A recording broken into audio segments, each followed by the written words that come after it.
3岁的时候吧，我得了重病，那个时候家里边没有钱给我看病，恰巧这个时候来了一位高僧，说我原本就是什么佛祖座下小童，只要我回到佛祖座下就能平安无事，所以我的父母就把我送给他了。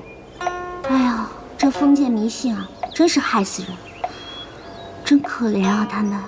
今天我们请到的嘉宾是中国厨艺大师李铁刚和营养学家。2位小师傅，施主好。请问你们的师傅今天在寺里吗？我们师傅今天不在寺里，他去忠义府念经去了。哦，不在啊，那我找你们好了。我呢，为了参加美食大赛，专门研制了一种绝门的素食手艺，不知你们可否帮我尝尝呀？是，来尝尝吧。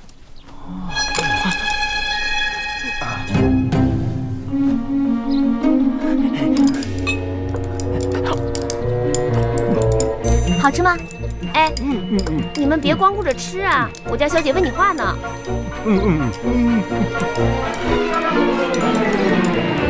你们师傅名气那么大，每天见的贵人那么多，你们作为他徒弟，会不会感觉压力很大呢？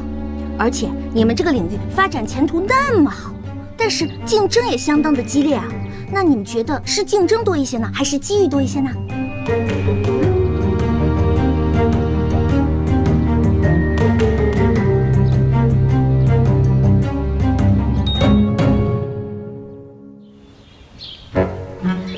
照这俩小和尚说，看来真是悬空搞的鬼啊！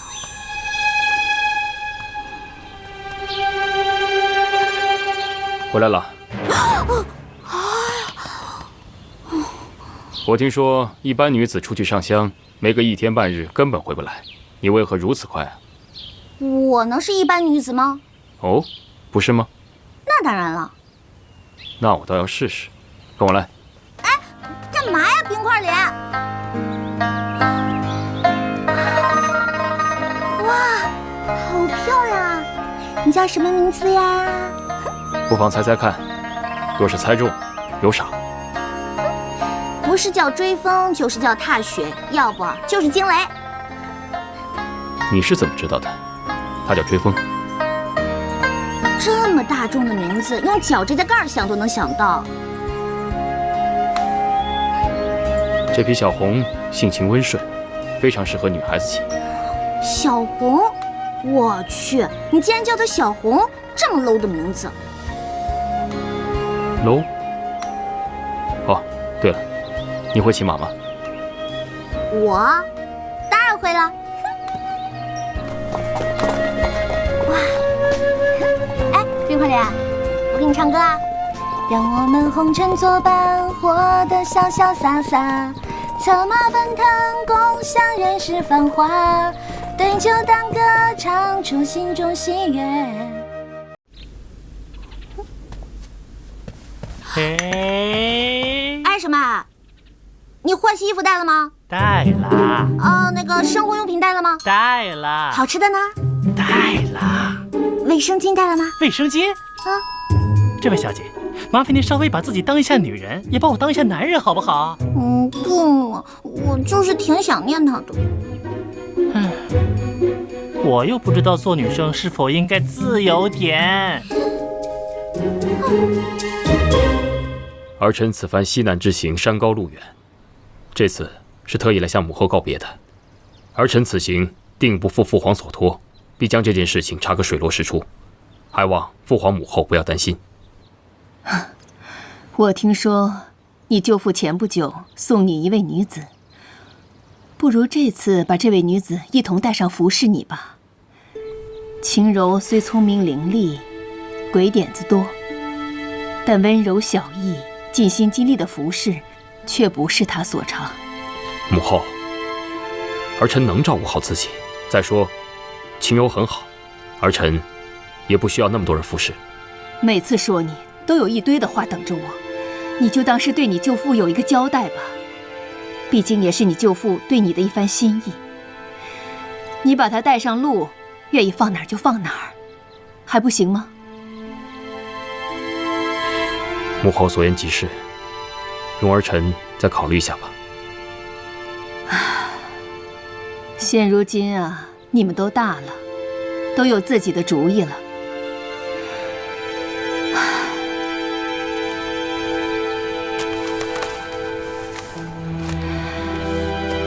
刚刚我让太医院给你配了一些防御伤寒和治疗外伤的常用药，你把它带去吧。真相虽重要，但也不及你的安危啊。安全重要。儿臣谢过母后，母后保重。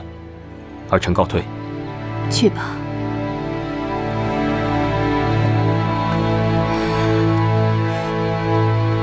别起争点。哎，王爷来了。哎，你回来啦？皇上、皇后娘娘身体怎么样啊？还好，母后给我准备了一些配好的药，还嘱咐了一些话。你们收拾的如何？差不多了。哎呀，特权阶级就是好啊，什么事儿都有人帮你准备，哪像我们呀，事事都得亲力亲为。青柔，我今日入宫，母后说什么？说让你在路上好好照顾我，还是有什么东西需要我们帮他带的？母后乃一国之母，哪会缺什么东西？就算是缺，下面也会有无数人帮着想办法。亏你想得出来。我就是好心嘛，不刻薄能死啊！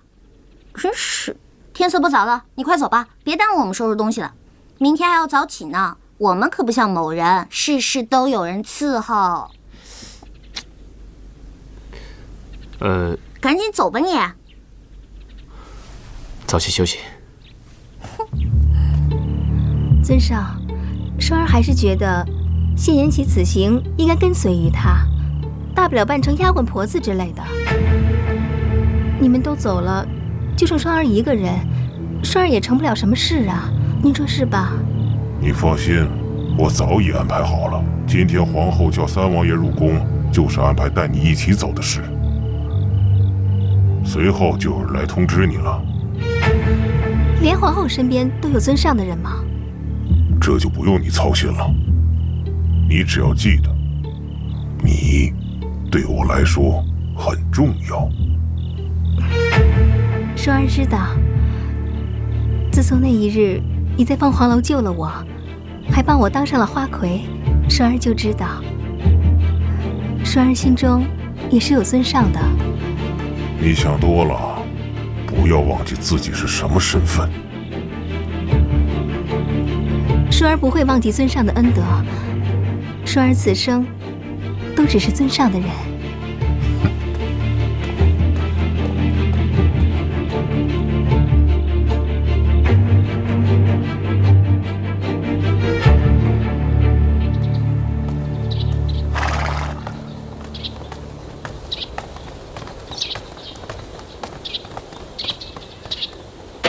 哎，你怎么出来了？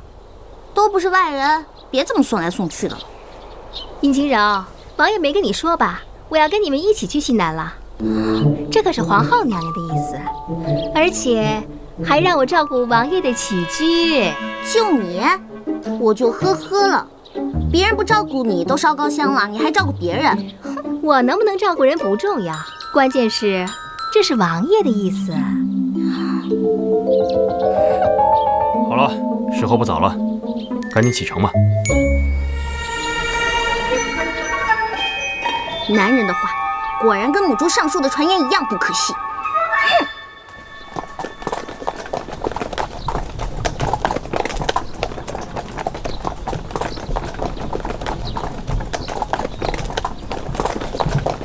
噔噔噔，看这是什么？这是周老师给咱们做的纸牌。咱们是斗地主还是双生？斗地主。好。殷姑娘，斗地主为何物？双生又为何物？这斗地主呢，就是一种休闲的游戏，就是3个人玩的游戏。其中有一家呢是地主，另外2家合力击垮地主。出牌呢可以出1张，也可以出2张。3张一样的呢可以带1张或者2张。然后那个4张一样的呢就是炸弹。2张王牌呢是最大的牌了，是最大的炸弹。哎，阿果、双儿，你们不用听吗？一会儿别被赢得哭鼻子。这个，晴柔之前教过我。我虽然不怎么会玩哈，但是稍微了解一点儿。我跟晴柔家离得比较近，会玩一点。我们都玩得不好啦。对，我们玩的都不好。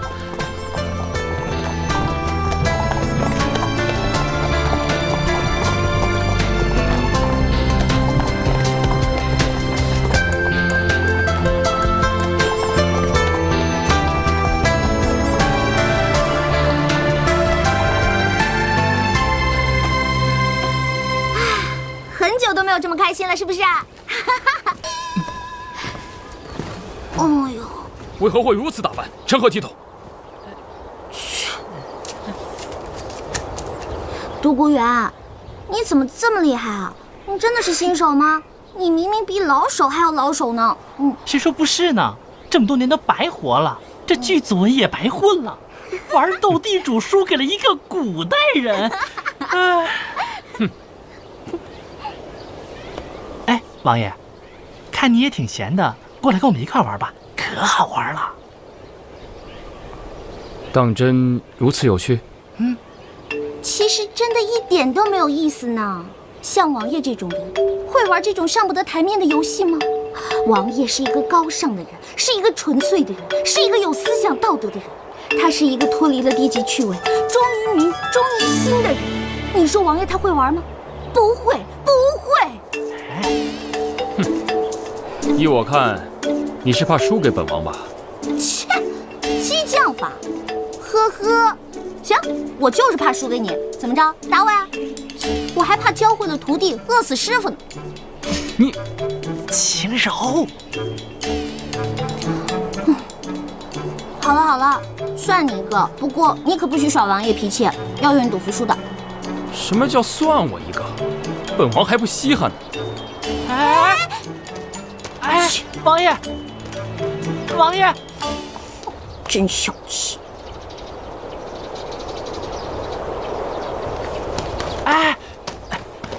王爷，你就大人不计小人过，你跟我们这是什么气呀？赶紧回去跟我们玩吧。也罢，赢了他们，看他们还叫嚣。走，炸弹！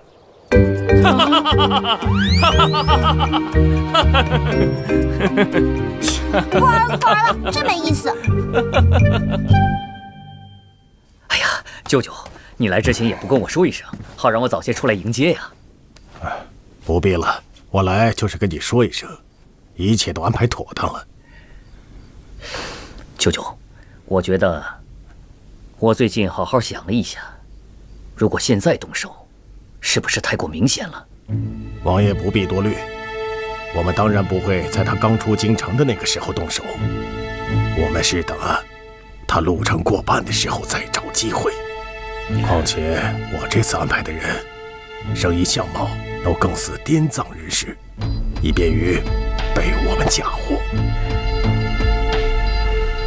舅舅，不知道为什么，我总是隐隐有一些不祥的预感。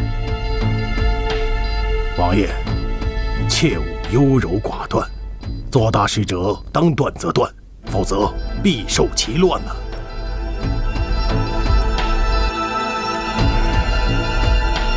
那就依舅舅所言吧。那我就先走了。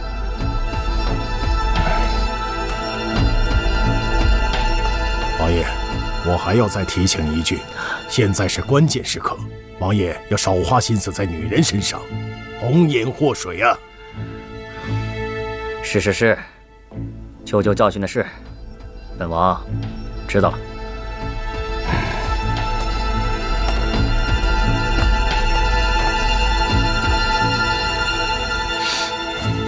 管得够宽的。哎，今天趁着人多，我们来玩杀人游戏吧。好。大胆！你二人怎可如此轻率？杀人乃触犯国法，怎可以游戏称之啊？哎呀，你误会了，不是真的杀人，而是那种审案型的游戏啊。那也不可。究竟是何游戏？名称如此凶险，真无聊。哎，要不然这样吧，咱们呐，每个人都讲一个鬼故事，趁着这夜色，多刺激啊！好，我先来，这个最在行。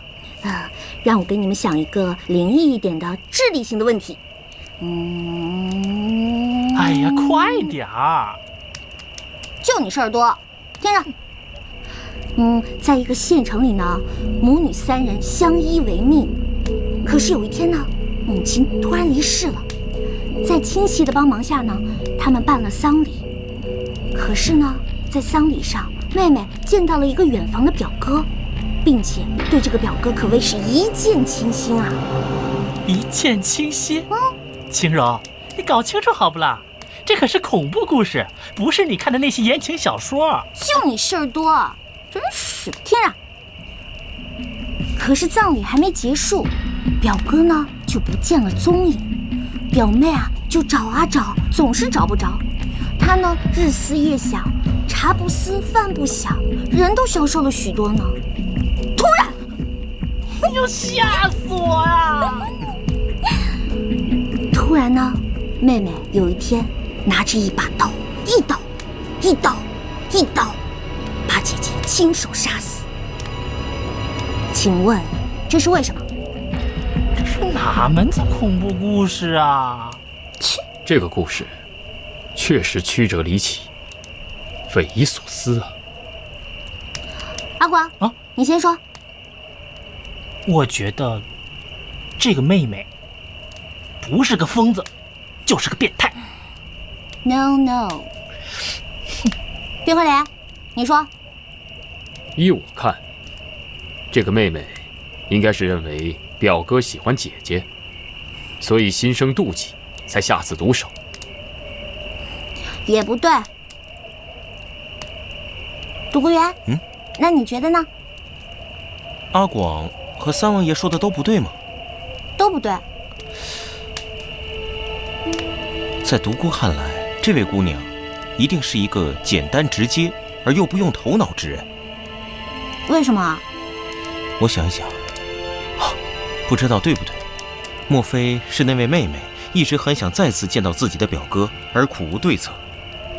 她只知道上次是在母亲的葬礼上见到他，所以她误以为再办一次葬礼就可以见到自己的表哥了。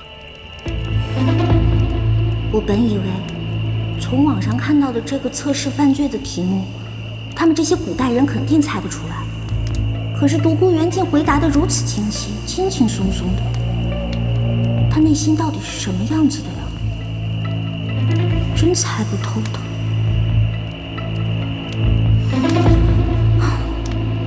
那么，晴柔，独孤公子说的对不对呀？是对的。天哪，你太厉害了！这么腹黑的答案你都能想得出来？这算什么破故事？如此阴暗。王爷，你说是吧？罢了，这故事实在过于阴暗。本王乏了，今天就到这儿吧。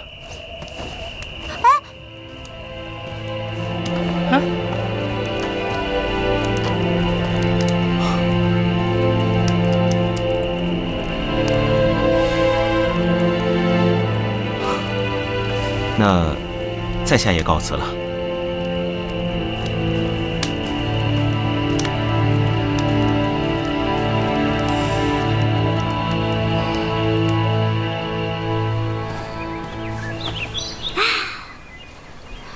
左3圈，右3圈，脖子扭扭，屁股扭扭。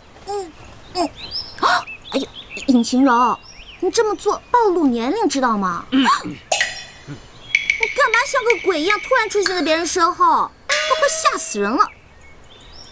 昨晚那道题，本王并非答不出，只是本王精神欠佳，无暇思考。你可以多出几道题，本王一定答得出。原来是这事儿啊！我告诉你，别逞强了。难道你以为本王的聪明才智不如那独孤吗？有些问题呢，不是答上来才叫好。世间岂有此种道理？快出题吧。哟，我们三王爷不会是吃醋了吧？我没有。你脸都红了，还说没有？你若是不肯出题，就算了。哎，爹娘，嫣然给您二老奉茶来了。哦，好。尹将军好，尹夫人好。好，尹将军请喝茶。好。尹夫人请喝茶。好。嫣然呐，来，让我好好看看我这准媳妇儿。好，真是个好姑娘，跟我这傻儿子配呀，真是委屈你了。娘，您说什么呢？这么遮孩儿的面儿啊！我呀，一看到嫣然，打心里喜欢着呢。谢谢尹夫人。这个晴柔啊，跟着三王爷去了西南，都这么久了，我这个做义母的心里头啊，牵挂呀。浩儿，哎，最近有他们的消息吗？娘，近日孩儿没收到王爷和晴柔的消息，但是有独孤元和李章在，您就放心吧。是啊，你就别瞎操心了。这驿站呐，过几天会有消息的，啊。我这心里面呢，总觉得空落落的。娘，您就不要过多担忧了。您要是觉得烦呐，就让嫣然陪您出去走走。是啊，尹夫人，要不嫣然陪您出去走走吧？最近天气不错，正是出游的好时机呢。好，我们走吧。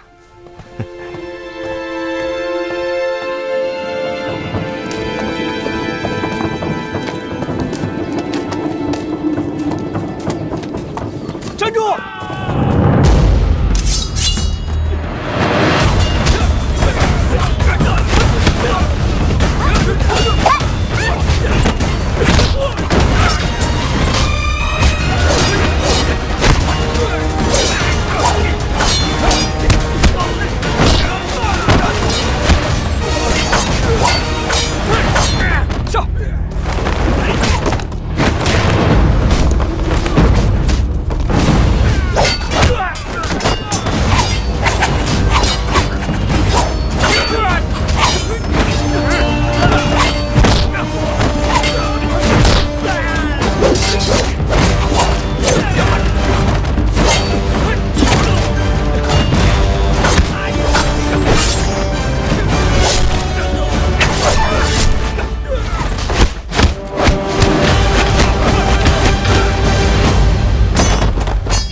双儿姑娘伤势如何？双儿姑娘的刀伤正好在要害部位。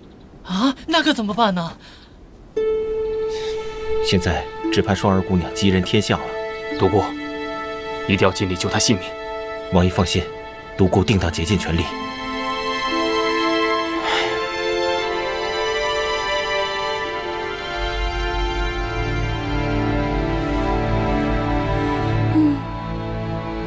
你想什么呢？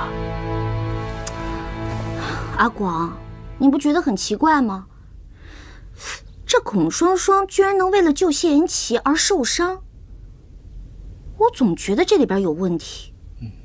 哎，你想想啊，他是谁啊？他可是孔双双，他可是上天下地唯我独尊著名大影星孔双双啊！哎，他怎么可能为了救别人而让自己挨刀子呢？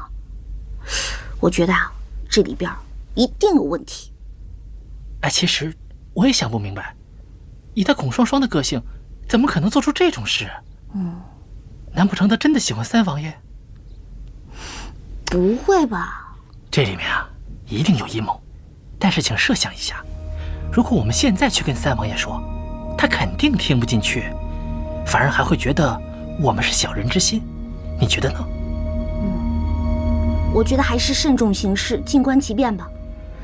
他孔双双虽然坏，但罪不至死。是啊。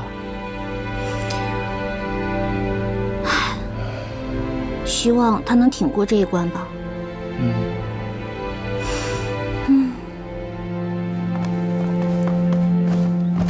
儿臣参见父皇。起来吧。谢父皇。父皇，不知这么急召儿臣过来，所为何事啊？是啊。琪儿在去西南的路上遇刺。啊？什么？是三哥？三哥他现在可否安好？倒还好，此刻性命无忧。朕让你们觐见，主要是与你们商议，此事究竟是何人所为，竟敢如此大胆，行刺皇子？对呀，竟敢对皇室下手，实在是猖狂。不过，父皇，现场可否留有什么线索，或者是活口？唉，信中并未提及呀。这一群贼臣乱子，实在是胆大包天。不过父皇，请你放心，臣儿一定会将此事查个水落石出，也好给三弟一个交代。父皇，儿臣请旨，去接三哥回宫。琪儿说，他一定不辱使命。三哥这是何苦呢？三弟尽心尽力为父皇办事，实属朝廷社稷之福啊！让为兄实在是惭愧啊！臣儿啊，刺客身份之事，就由你去查。儿臣领旨。萧儿在。你在禁军中选些精壮之士，随你一同去护卫你三哥一行。是，儿臣领旨。下去吧。儿臣告退。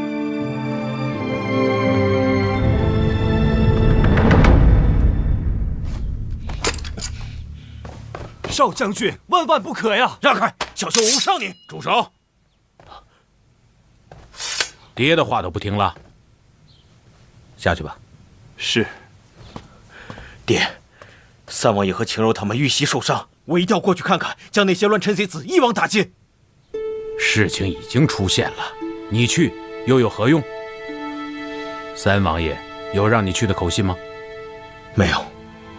你看看你这个性格，就是一介莽夫，有勇无谋，何以成大事？浩儿，传言三王爷遇刺，这朝中必有异动。这情况尚不明确，你若贸然行事，必定打草惊蛇，这与三王爷的处境不仅不利，反而误事。这样吧，你且待我明日上朝，询问皇上的意思之后，再做打算，如何？可是爹，无需多言，你要再坚持想要去，就是跟为父过不去。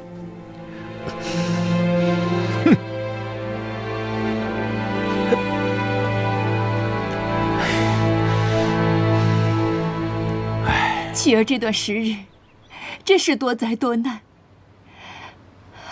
幸好此次无碍，要不然，可让我怎么活呀？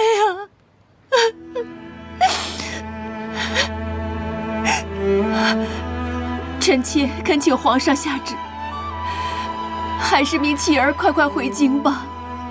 可启儿说，他不完成使命，誓不回京啊。这个孩子脾气实在是倔强。你放心吧，朕已派萧儿在禁军中选些精壮之士，快马加鞭前去护卫。过几天，他们就会会合了。臣妾谢皇上体谅，这样的话，我也能心安一些。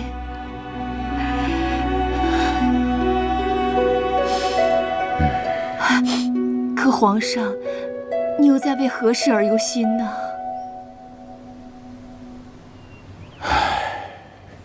朕知道启儿受伤之后，第一时间就召见陈儿和萧儿。萧儿第一句话就是关心颜齐的安危，可陈儿关心的却是否抓到刺客，是否留有活口。这让朕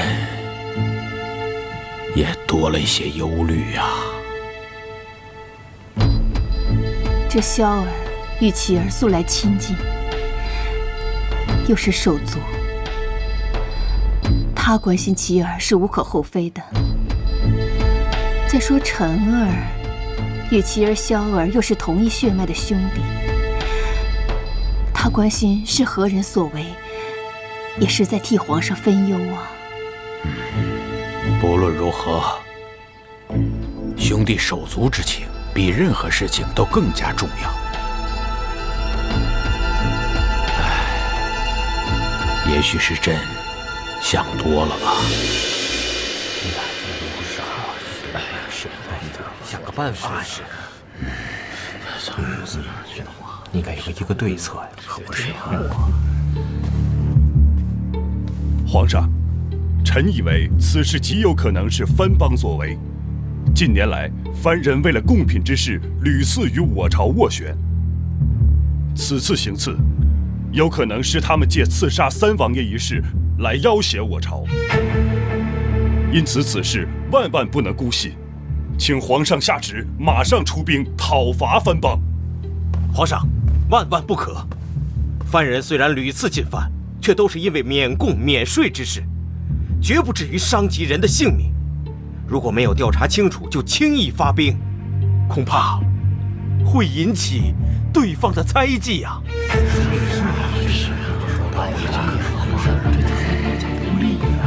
臣恳请皇上立刻出兵，以扬我朝之威呀！皇上三思啊，出兵之事还需从长计议呀。够了，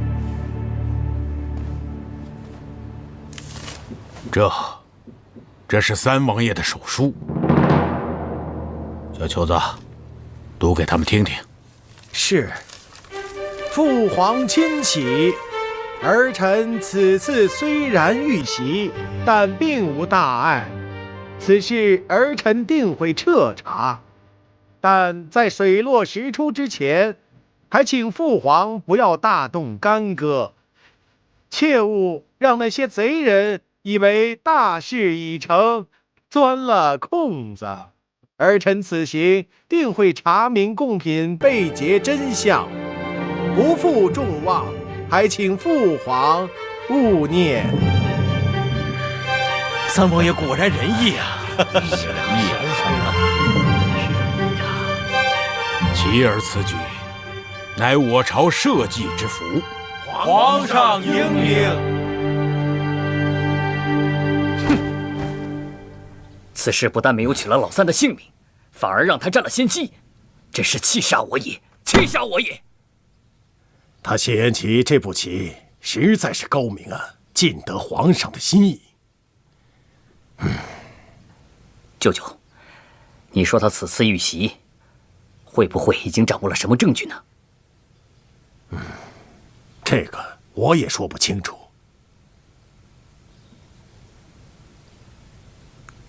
他倘若他真的掌握了证据，为何不把你我二人抖落出来呢？眼下你我二人也只好按兵不动，静观其变了。哼，谢延齐这小子果然阴险。此番虽然没有伤了他，但是本王绝对不会就此罢休的。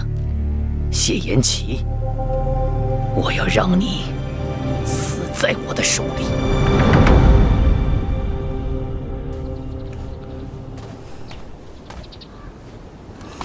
青柔，双儿姑娘伤势如何？我已经替她换过药了，而且她现在意识不清，正睡着呢。你就放心吧，阿广正在里面看着呢。哦，那独孤呢？独孤为了给双双疗伤，动了真气，所以现在在屋里静养呢。青柔，为何我觉得你在与本王置气呢？没有啊，我只是觉得你有心问我双儿姑娘的伤势，倒不如想想是何人行刺你吧。哦，这行刺之事，之前独孤也有提过，他认为此事必是谢延辰所为，还建议我务必与他抗衡到底。你说你这次微服出巡本来就十分隐秘，朝中之人就没有几个知道的。可是那些贼子为什么会知道你的所在呢？而且这些贼人分为两拨人马，第一批人呢，一看就是山贼，他们只图钱财，行动也十分的果断。可后面那些黑衣人呢，一看就是训练有素，而且行动也颇有章法。哦，最重要的是呢，他们根本不贪财物，是直冲着你来的。所以我就想，这些黑衣人的幕后主使，一定是知道你身份的人。而这朝中能有行刺动机的人，也只有谢延辰了。一开始我也这样认为，但后来我越来越觉得此事没有那么简单，还有很多地方值得仔细参详。要说此事是二哥所为，到目前为止也只是推断。在我看来，谢延辰不过是一个幌子罢了。也许有人只是想利用他的身份。对。不过，不管此事背后的指使人是谁，我都已上报于父皇，必将此事彻查到底。还望父皇保重龙体，慎重出兵，以免打草惊蛇。还是你想的周全，而且啊，以德服人。希望那些贼人啊，不要再出来。给你点个赞，叮当。哦，这双儿姑娘伤势一事，还要多谢你啊。毕竟她是因我而受伤，还望你莫要误会于我。哼，我才不管呢。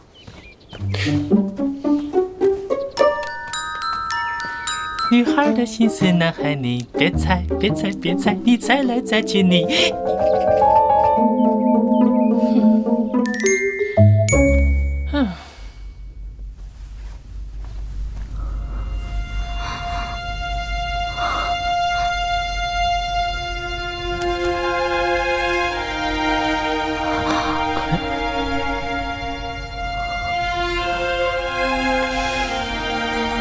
双儿姑娘，你还是好好休息吧。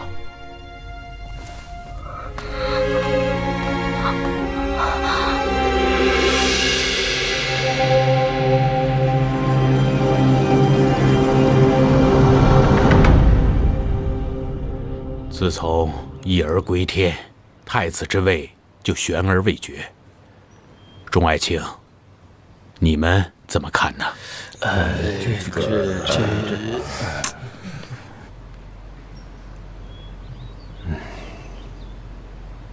皇上，臣认为三王爷谢延齐可担太子之任。爱卿，你为何推荐其儿？三王爷为人宅心仁厚，遇事沉稳，既不张扬，实乃储君之最佳人选。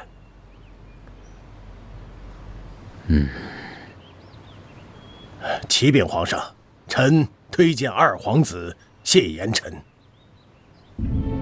相国，方才朕问你，你为何不说？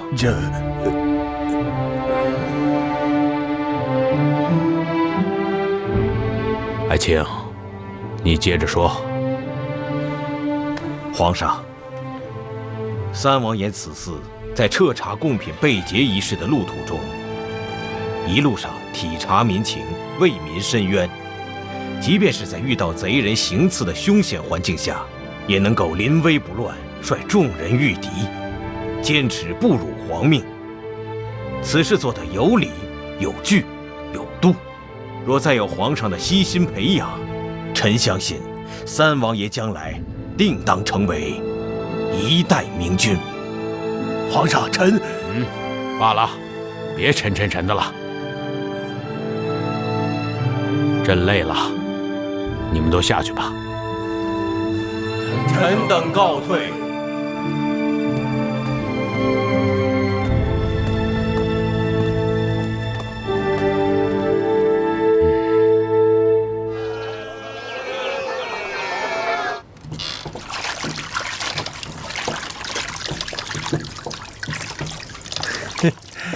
哎，可以吧？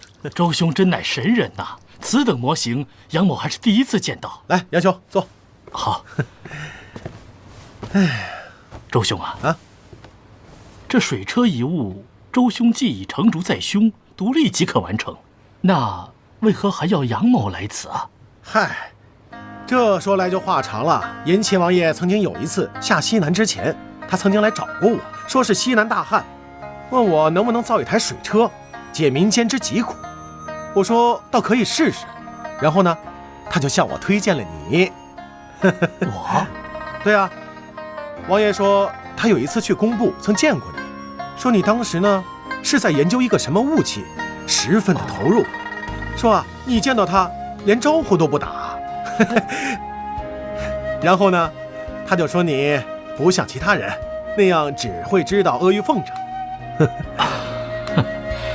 没想到王爷竟然如此宅心仁厚，杨某还以为他会责怪于我呢。哎，延齐王爷呢一向是宅心仁厚，不拘小节，你不必在意。惭愧呀，惭愧。哎，杨兄弟，你怎么也喜欢做这些手艺活呢？周兄啊，说来惭愧，杨某自小喜欢摆弄一些木工之类的活计，疏于学习，而家父3员出身，后为当朝大学士。杨某却只是在工部做一个小小的主事罢了。家父一直以为我是给列祖列宗抹黑呀。哎，杨兄弟，你这是什么话呀？这360行，他行行出状元，是吧？等咱这水车建好之后，惠及成千上万的百姓，这跟读圣贤书是一样的，造福于民。你爹啊，一定会对你刮目相看的。但愿如此啊。皇上，天色已经晚了，您早点休息，保重龙体重要啊。哎，我问你啊，这杨大学士刚直不阿，平时他很少显才于人面前，可这次为什么他为琪儿说话呀？哎呦，皇上，这朝纲之事，老奴不便轻言呐。你在朝中也这么多年了，很多事情你都看得明白，那朕就恕你无罪。那我就谢谢皇上。嗨，我也是听说，这杨大学士的小儿子，就是工部的杨主事啊，在跟民间的一位匠人合伙研发什么水车，若是成功的话，说是能够缓解灌溉的效率，还有能把低处的水引到高处去。奴才不才，不知道此物是否能够改变这个旱情。若是真的成功了，那可是大功一件呐。可这事儿跟朕的问题又有何瓜葛呀？老奴还听说，这杨大学士的小儿子自小就喜欢摆弄木匠手艺。这一次与民间的匠人合作这个水车，还是三王爷和准王妃的建议呢。就是不知道这次跟这个杨学士的推荐有什么关系呢？老三，倒是知人善用啊。是啊，杨大学士听说以后啊，一直很赞赏三王爷的眼光。可这事儿又跟晴柔姑娘有什么关系呢？有啊，这个民间的奇人将士啊，说是晴柔姑娘家乡的挚友。制这个水车的点子，还是晴柔姑娘提出来的呢。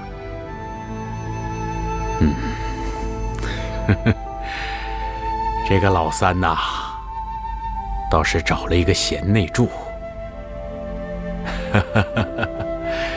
这朕就安心了。哎呦，贺喜皇上啊！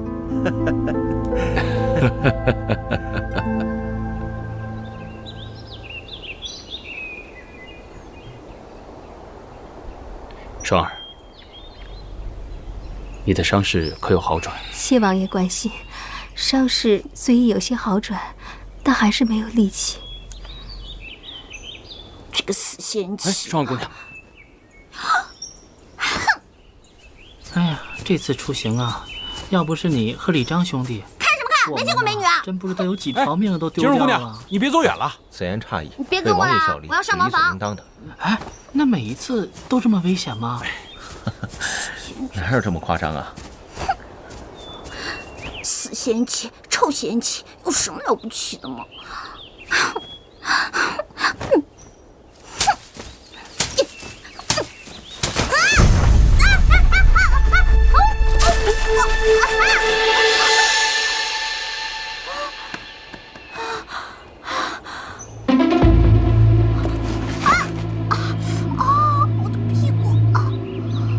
我的屁股！尹姑娘，尹姑娘，过来过来！哎，你看那些是不是接贡品的人？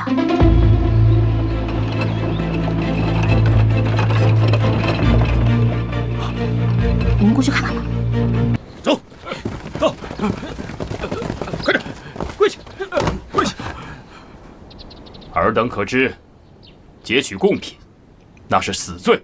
狗怪，你要杀就杀，何须多言？放肆！你们可知，在座的是当朝三皇子。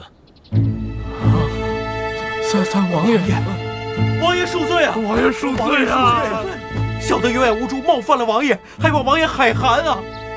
可是王爷，我等可是良民呐，早就听说王爷您要来，现在看来，真的是老天有眼呐！王爷，草民有冤情啊！有何冤情啊？今年我们这里遭遇大旱，民间也闹了饥荒，百姓流离失所不说，朝廷还不减免赋税。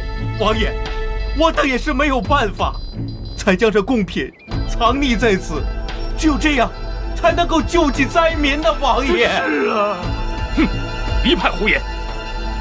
朝廷得知西南大旱，早已责令地方官员酌情减免赋税。王爷，草民绝无虚言呐！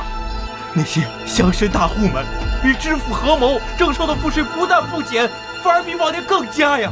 王爷，我等也只是想讨个活命啊！王爷，就凭你一面之词，本王怎可信你？他们没有说谎。过来，我去附近的村子看了，发现都是这样，村民们都可以为他们作证。王爷，他们确实没有说谎啊！要是没有他们，村子里还不知道要饿死多少人呢。乖。既然如此，就待本王体察民情之后再做决断。若你们所说属实，本王定会还你们一个公道。好了，你们都下去吧。谢王爷，谢王爷。这可如何是好？如何是好啊！舅父，这父皇现在肯定是偏向的谢延琪了。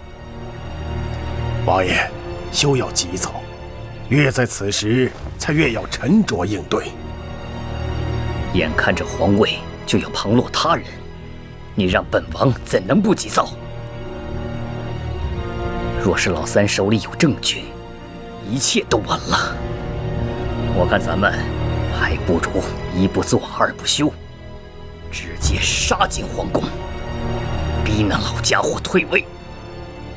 万万不可啊，王爷！此刻我等尚未掌握朝廷全局，此刻行事必定玉石俱焚呐！还请王爷三思啊！废物！你们就知道说什么这个不行，那个不行，倒是给本王做出点事情啊！王爷，休要急躁。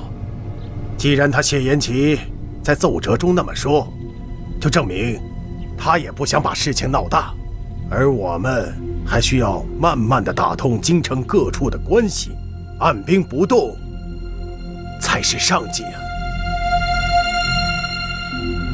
那就仰仗舅舅了。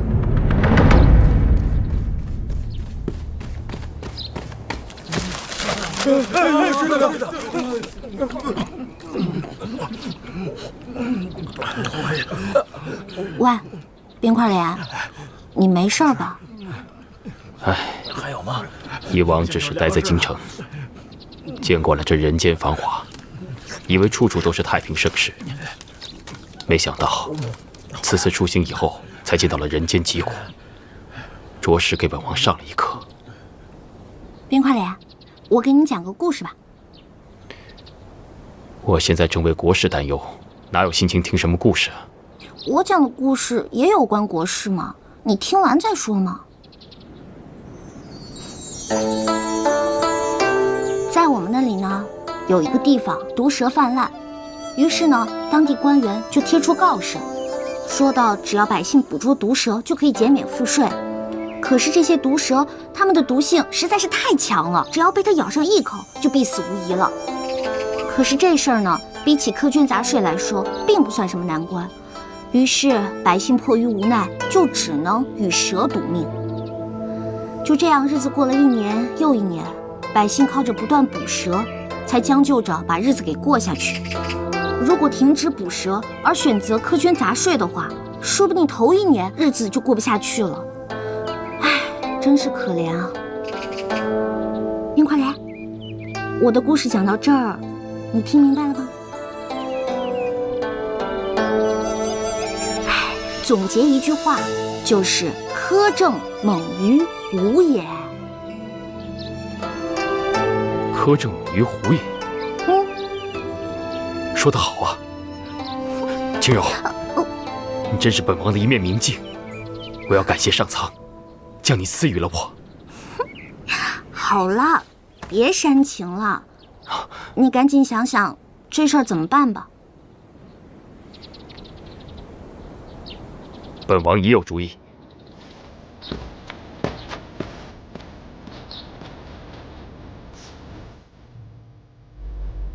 父皇，儿臣此番西南之行，得知贡品失窃真相，这一切都是地方贪官苛捐杂税、欺压百姓所致。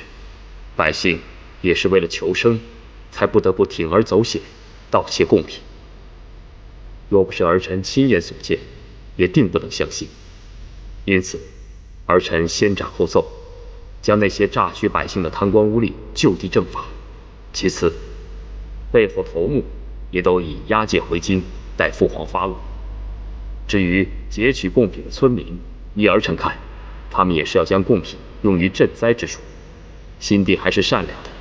因此，儿臣已让他们戴罪立功，以观后效。另外，西南旱灾，粮食欠收，儿臣切身考察后发现，其中也有灌溉不利之意。此次出行之前，儿臣曾命工部杨主事制作了一台水车，大约几日就完工。若完工后尽快推机使用，会解决旱灾一事。父皇，苛政猛于虎矣，儿臣斗胆望父皇下旨，减免西南赋税3年，以示皇恩浩荡，而严其敬上。苛政猛于虎也。好，来人，皇上有何吩咐？拟诏书。水车一事，你进展的如何了？爹，孩儿已完成7、7、8、8，只待什么？这都什么时候了，你还在说只待的？王爷如此抬举你，给了你机会，你还不好好把握？我们杨家世代为官，为父，更是本朝建制以来第一个大3元，而你，却只是个同进士。若是此事不能做得妥妥帖帖，我还有何颜面面对列祖列宗？大人，宫中来人了，快请。是。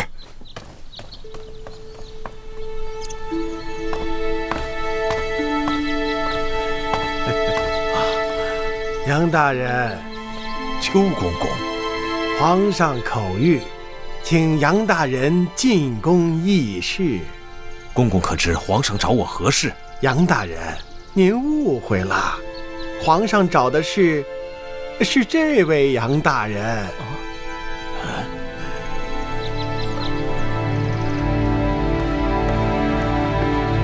皇上，参见皇上。好啊，若不是亲眼所见，朕还真难以置信。这水车果然可以把水从低处引到高处，效率之高，此乃造福于万民的好事。你等立此大功，朕一定要重赏你们。对了，你就是秦柔口中的周大同？草民正是。好，你可想当官呐？皇上，草民就是个粗人，当不了官的。若是皇上以后有事，差人找我便是，我大同定当尽心尽力。好，爽快。既然不想当官，那你要什么赏赐啊？皇上，此事说来恐怕有些不妥吧？哎，有何不妥？说。不瞒皇上，草民在长乐街上，开了家店。草民斗胆想向皇上求个墨宝，还请皇上帮我提个额匾。放肆！不送就不送呗，这么凶干什么？皇上。无妨。除此之外，朕还要赏你黄金100两。谢皇上。你就是杨大学士的公子？启禀皇上，微臣正是。杨大学士求见。宣。皇上，微臣不知皇上召犬子进宫所为何事，若是他作奸犯科，还请皇上责罚微臣。杨大学士啊，你也不问问清楚，这哪是什么作奸犯科之事？分明是你养了个好儿子，他们俩做了一台水车，帮朕解决了西南大旱，造福于万民。朕赏还来不及呢，啊，怎么到你嘴里就成了作奸犯科了？啊，来，赏！臣替犬子谢皇上，谢皇上。以后参见王爷。你来了，你是让我跟你一块迎接三哥的吧？正是因为此事而来。实不相瞒，我已经准备好了酒菜，只待迎接他们回来了。我也多日不见我那调皮的妹子，甚是想念。那还等什么？咱们走吧。好，走。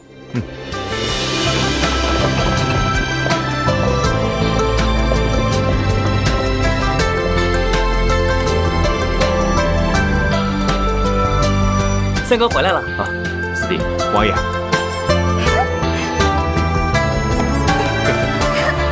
小四，大哥，多日不见，丰腴了不少。你说什么呢？我哪里胖了？王爷，这一路你们辛苦了啊！不辛苦，总算是不负父皇所托，有所成效。我们可担心死你们了。哎，我有点饿了。好，走吧。那我们先回府吧。走吧。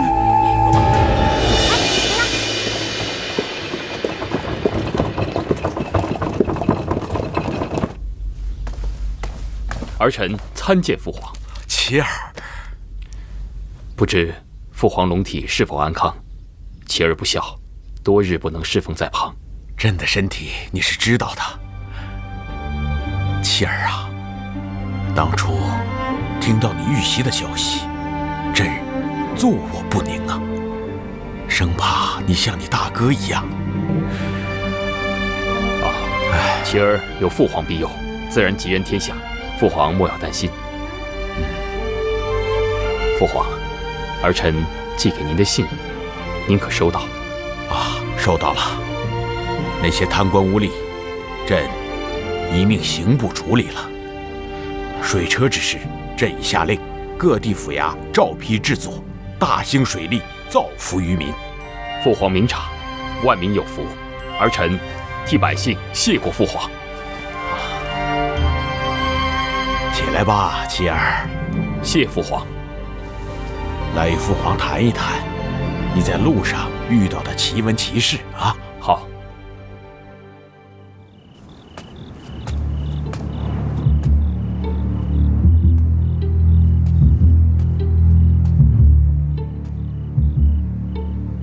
尊上，尊上可是在思念某人了吧？这不是你该问的问题。对了，这件事就辛苦你了。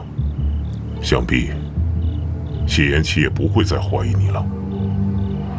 以后你在王府办事也就更加方便。对了，你的伤好些了吗？顺儿的伤已无大碍，多谢尊上关心。天色也不早了，早点回去休息吧。这是干什么？放开！我不放！难道你还不明白顺儿的真心吗？放肆！难道你嫌弃我？我早就跟你说过，你我是不可能的。为什么？我不甘心。自从我第一次见到你，我的心里就有你。为了你的大计，我甘愿投身于他人的怀抱，我可以连自己的性命都不顾。我为你做了那么多，为什么你都看不到呢？你别忘了自己是什么身份。我什么身份？我是孔双双，是万人瞩目的大明星。现在却到了如此阿杂之地，还这样低三下四的求你，你还要我怎么样？我知道你有喜欢的人，是不是就是因为那个贱人，所以你才不肯多看我一眼？我到底哪一点不如他？为什么你们一个个的心里都只有他？住口！你想要所有的人都听见吗？我为什么要住口？我孔双双就是喜欢你，我偏要喊！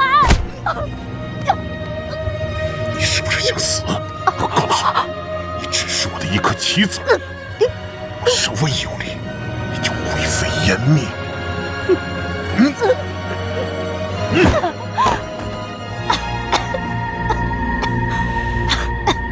你不是想帮我做事吗？我给你机会，明天你去指证谢延辰，时间地点你自己选，用你自己的方法。若是你办不成，就不要来见我。哼！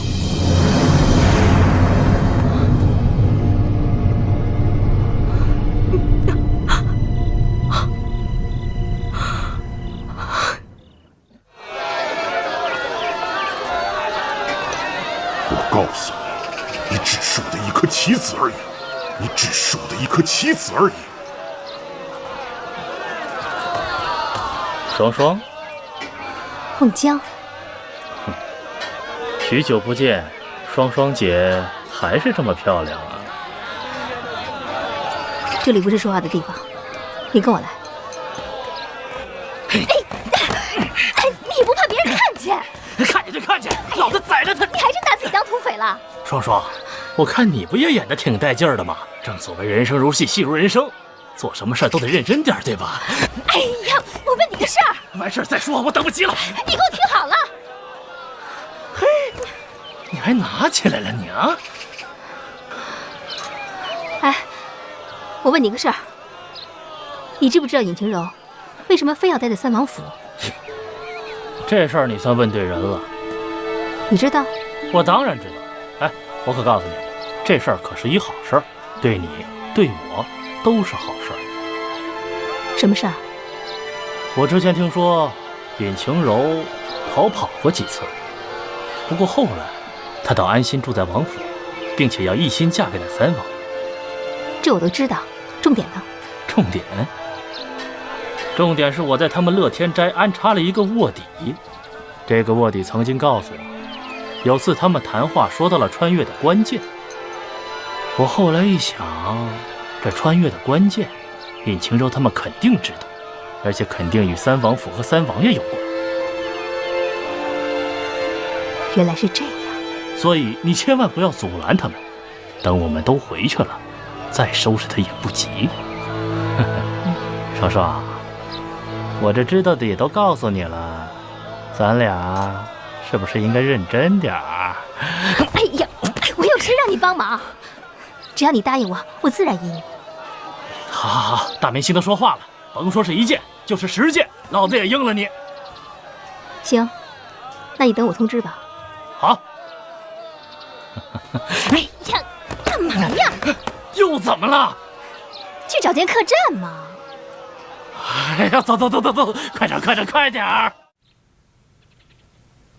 大人，双儿姑娘有要事求见。让她改日再来，本王有要事。且慢，既然已经收她做了义女，现在她可是我们埋在谢延琪身边的一枚棋子，她可是我们翻盘的关键。也许她此次前来真的有要事禀报。让他进来吧。是。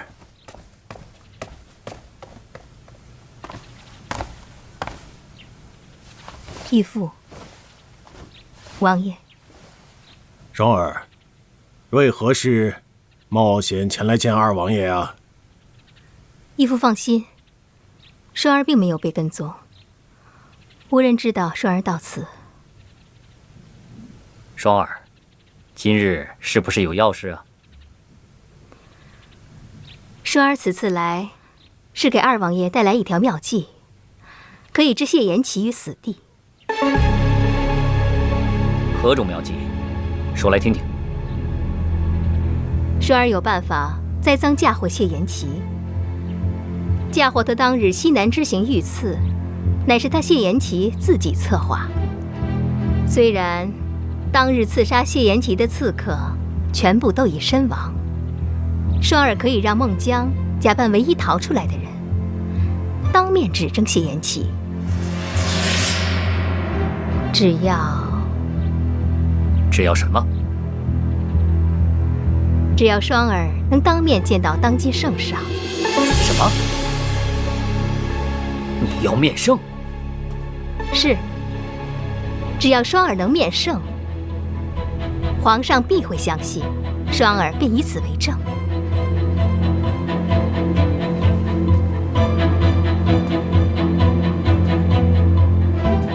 不可，此事已盖棺定论，本王不想再生事端。义父，请相信双儿，只要双儿能面圣，此计必成。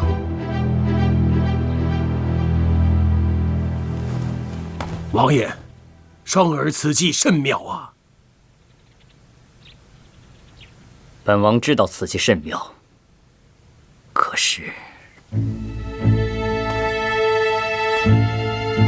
王爷是信不过双儿吗？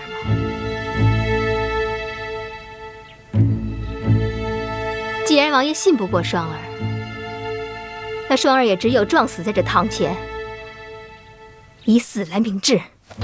且慢，王爷，双儿他一片赤诚，你可要早做决断呐！